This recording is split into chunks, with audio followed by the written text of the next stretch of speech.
Gigantes guerreiros das terras geladas do norte, ferozes como bestas selvagens, não tinham medo da morte, mas sim o desejo de serem levados para o grande salão, onde somente os mais bravos e merecedores podiam pisar. Coitados daqueles que iriam os enfrentar, coitados daqueles que estavam em seus caminhos, e dessa vez, coitados daqueles que estavam dispostos a defender Paris.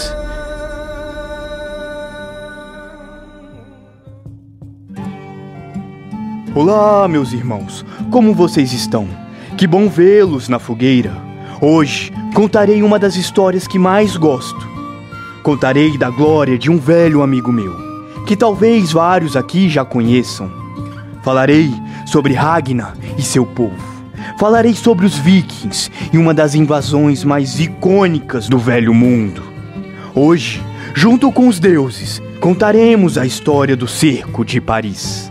Então, meus irmãos, peguem os seus copos, encham com mais delicioso hidromel, aproximem-se da fogueira, pois já estou ouvindo os tambores me chamarem.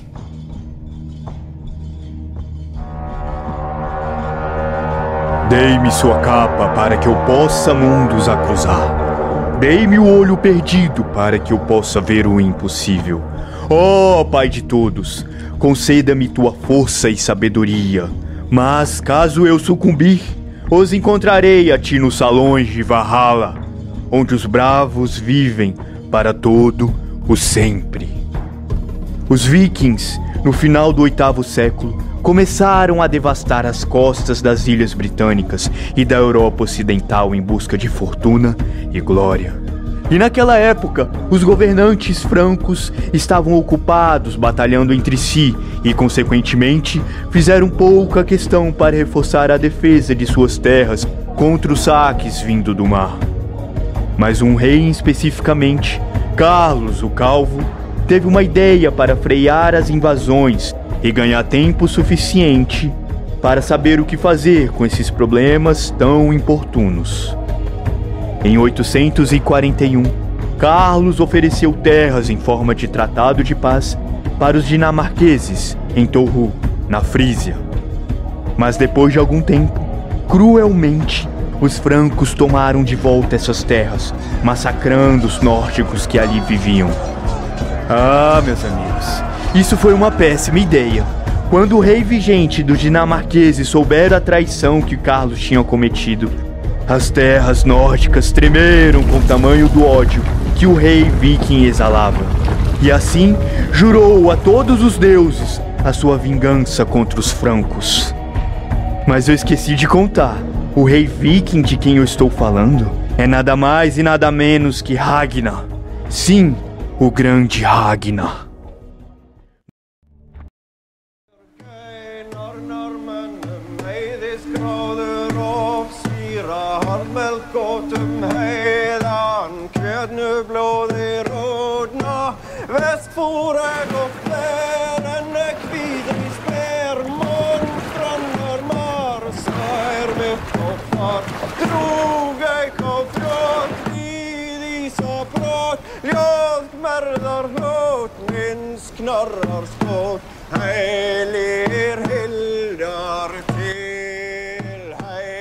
No início da primavera do ano 845, Ragnar colocou seu plano de vingança em prática e liderou mais de 120 Drakars.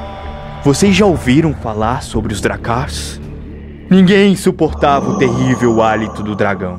Quando a vela de um Drakar surgia no horizonte, era melhor fugir.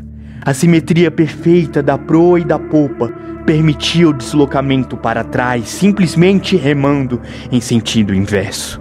Estaca para distender a vela, leme localizado na ré, facilitava as manobras, aberturas para remos, mastro de pinho com 18 a 20 metros de comprimento, vela de 100 metros quadrados de lã bruta, cascos de tábuas de carvalho e escudos fixados no costado. Eram barcos de guerra ágeis e resistentes, prontos para invadir qualquer litoral com força e destreza. Assim que chegaram na costa nortenha da França, os vikings imediatamente atacaram a cidade de Rouen.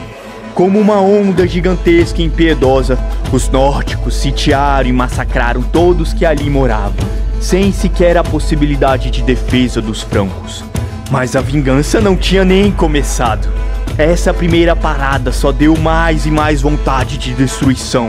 E não sei se vocês sabem, os vikings eram como tubarões. Ficavam cada vez mais loucos e sedentos com o sangue derramado de suas espadas e machados. Ao ouvir do acontecido, Carlos rapidamente agrupou um exército com poucos milhares de homens e o mandou para o oeste para defender os ricos assentamentos e monastérios que ali existiam ao longo do rio Sena. Os nórdicos, com seus barcos de guerras, conseguiam se locomover rio adentro com extrema facilidade por causa de seus remos e soldados de forças descomunais, e em pouco tempo já estavam no coração da França. O exército franco estava dividido em 2 contingentes, ocupando ambas as margens do rio, mas Ragnar tomou a vantagem e atacou com força total o destacamento mais fraco. Os dinamarqueses eram bem mais numerosos, taticamente preparados e não tinham medo da morte, o que deixava o confronto praticamente desumano, e, rapidamente, avassalaram seu inimigo.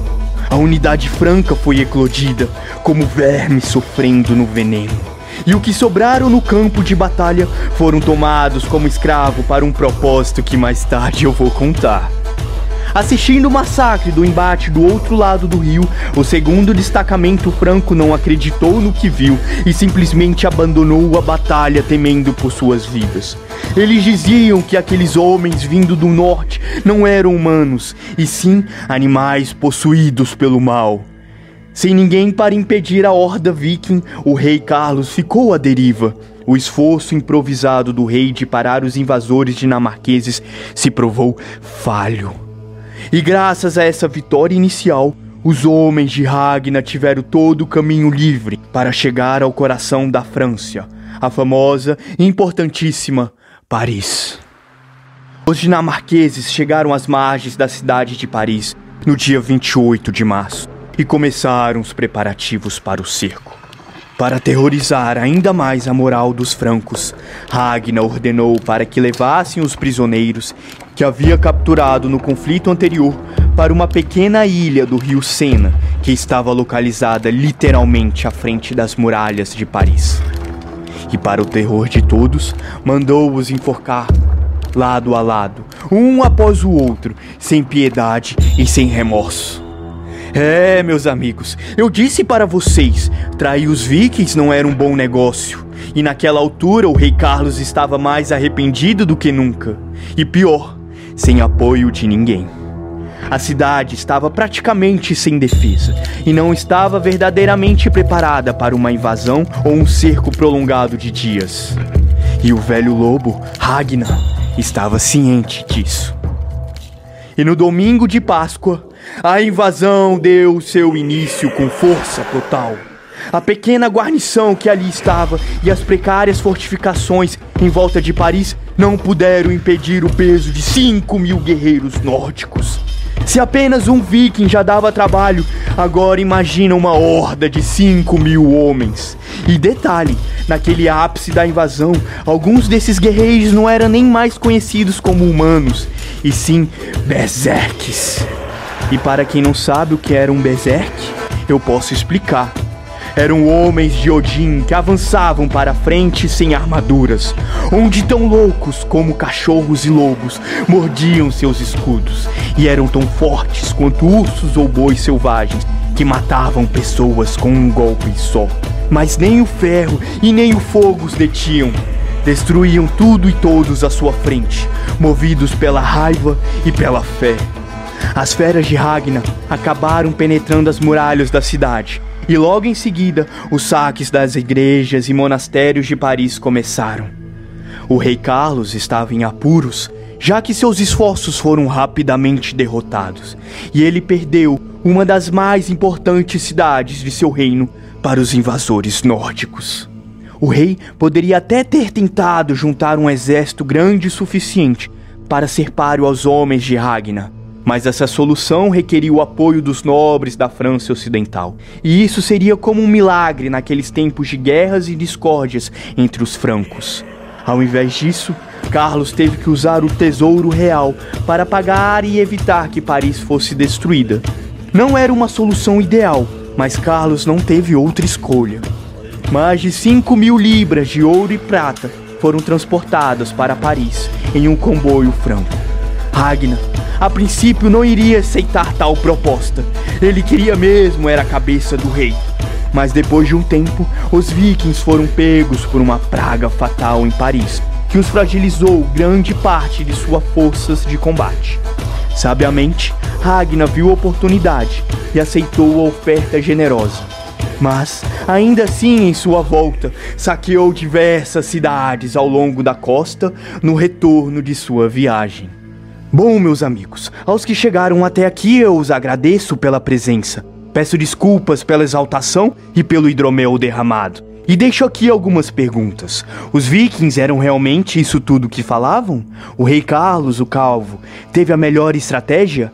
Ragnar foi tolo em aceitar essa oferta? Deixe aí embaixo nos comentários. Não se esqueçam de se inscreverem no canal e aguardo todos os senhores na próxima fogueira.